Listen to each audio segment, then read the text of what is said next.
Wow. So that's crazy. So yeah, that was an interesting Raw. I will say that it was pretty cool because of what happened in the end.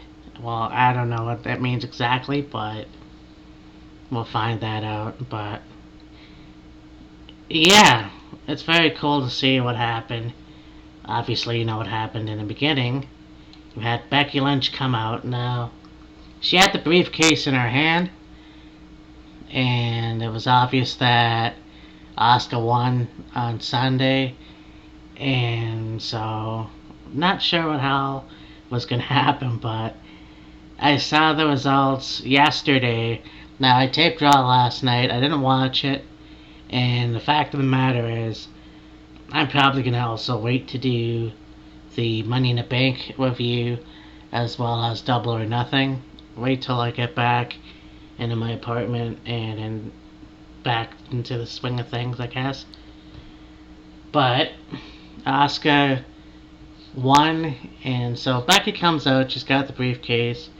Now she grabs the mic, and now she's a little emotional, which gets even more emotional because she has an announcement. And before she could say anything, Asuka comes out, does her thing. Which I don't know why she has that gimmick, but it is what it is.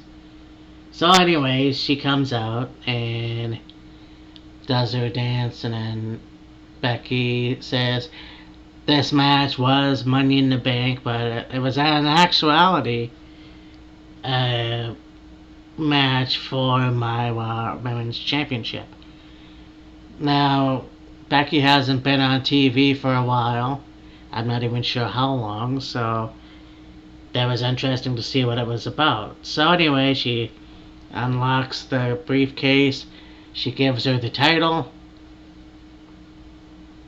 Asuka is your new women's champion. So, the parting words, Becky says, "You go be a warrior, and I'm gonna go be a mother." Now, this was obviously a surprise to everyone, including Asuka. And Asuka and Becky hug, and I think it was amazing. Yeah, and it's like I'm reminded of, or I was reminded of actually. I put it on my Facebook Wheels of Fury site. I was reminded of the whole Karma Awesome Kong thing, where she came out and she said she wanted to be a mother. Now she may have been pregnant, who knows? But you had the Bella twins come out and they did some shit, and then there you go.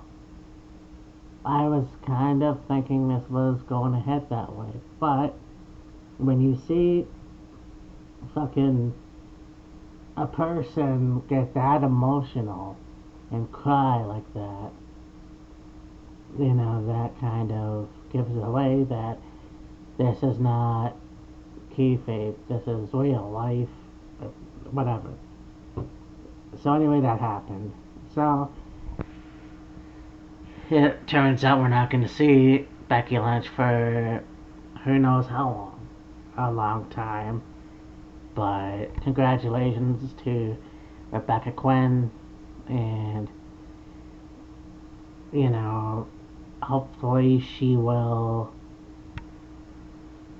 come back. Who knows how long, you know. I hope her baby is healthy when it gets here.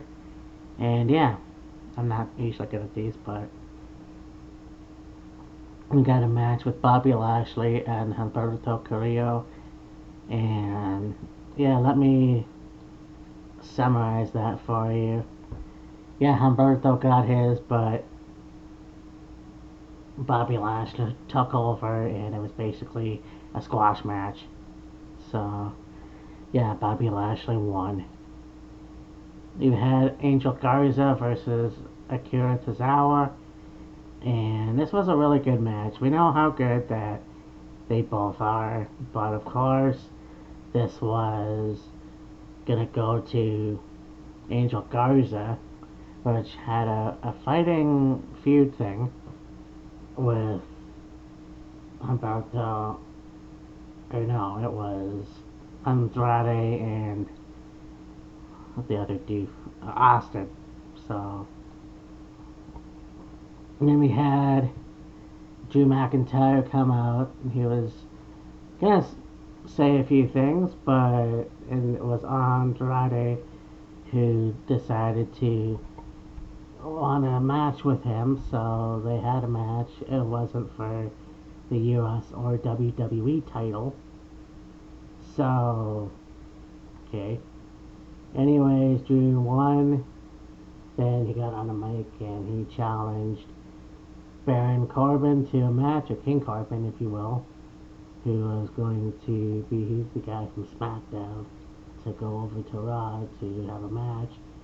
So yeah, Drew McIntyre basically challenged Corbin to a match. So I guess we'll see that next week. You had the Moment of Bliss, which I thought was pretty cool, because I did read the results the other night, so I kind of knew what was going to happen.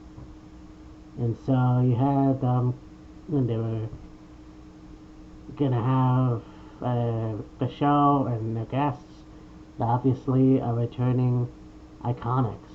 So, and it made me wonder, okay, so we know Renee Young has gotten a lot of hot water with Jon Moxley and shit like that. I wonder if Peyton Royce got into hot water because she's married to Sean Spears, and she's appeared in a couple of his episodes, even the one with Chris Van Fleet. And that being said, so that didn't happen.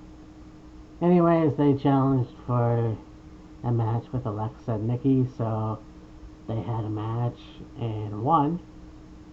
So they are going to face Alexa and Nikki for the take titles next week.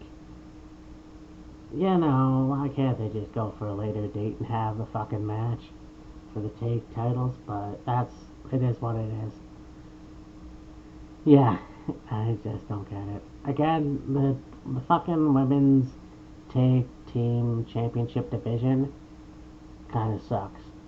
You got a handful of women tag teams, but I'm glad the Iconics are back.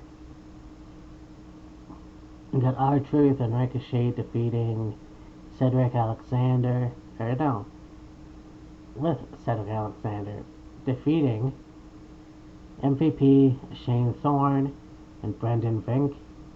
And this was a pretty good match. I mean, R-Truth has a silly gimmick, but they're all good athletes, so I know that Ricochet and Cedric Alexander have a thing with Shane Thorne and Brendan Vink, so I'm not sure where that's going to go. Now, this was an interesting main event. I just don't understand.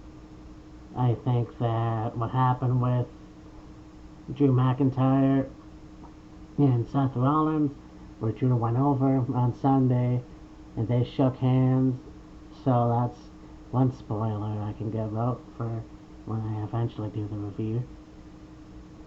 You have this match and Seth and Betty come out and Seth is in the trans-like state. So Buddy's basically doing a handicap match and Seth is on the apron and he's still in his, fucking stone face gimmick or whatever he's doing.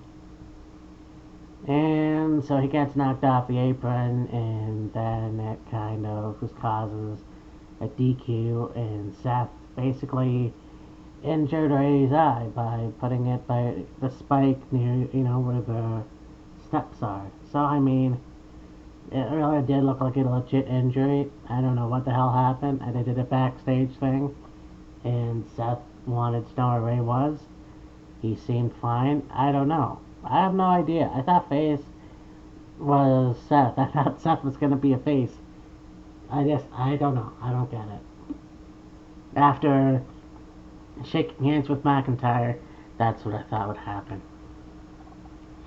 Now, you had this stupid gimmick, and I understand WWE has the entertainment aspect to the sports and entertainment thing. So you had the Viking Raiders who were challenged to a basketball game because anything I can do, you can do better. So you had segments where Hanson and Rowe were really bad at what they were doing with basketball, and so they were challenged to a basketball game, and basically the Street Profits got a higher score. So then near the end, it was like, alright, so misunderstanding after misunderstanding, and it seemed like the Viking Raiders got one a little bit over. They didn't have a higher score of 74-2, but still. Street Profits won. And Shayna Baszler was interviewed, and she's talking smack about Becky, and which I thought was pretty off color, but I mean it is a character in Shayna, and I mean if Rebecca Quinn is well, she is really pregnant, so why would you go into character and cut Becky up like that? But Natalia came out and challenged Shayna to a match, which Shayna won, not surprised. And then you had the main event, well, sort of main event. By the way, Charlotte Caruso did a lot of cool shit that night with the interviews that she did. So anyways, Edge came out and he said, you know what? On Sunday, well, WrestleMania, because he hasn't been in the ring since WrestleMania, he said, you know what? Let's put this whole thing to bed now. We did our match. I got it out of my system. I'm sure Randy has gotten that out of his system. And so Randy comes out, gets in the ring, and says, "You were the better man." And then walks off. But then he comes back and he spits some more things out. Says, "Look, you went in return to the Royal Rumble, and then we had our match at WrestleMania. Let's have one more match at Backlash. Just a straight up wrestling match." So, well, Edge didn't really answer, which is fine, I guess. But we'll find out what happens, and I'm sure it's gonna happen. And if they're just gonna have this match for Randy to go over, then I have no idea where they're gonna go from here. But it was a good show. I mean, I enjoyed it. Wasn't the best, but it's been better than what it has been. So, in my opinion, anyways. But we'll talk to you later. Bye.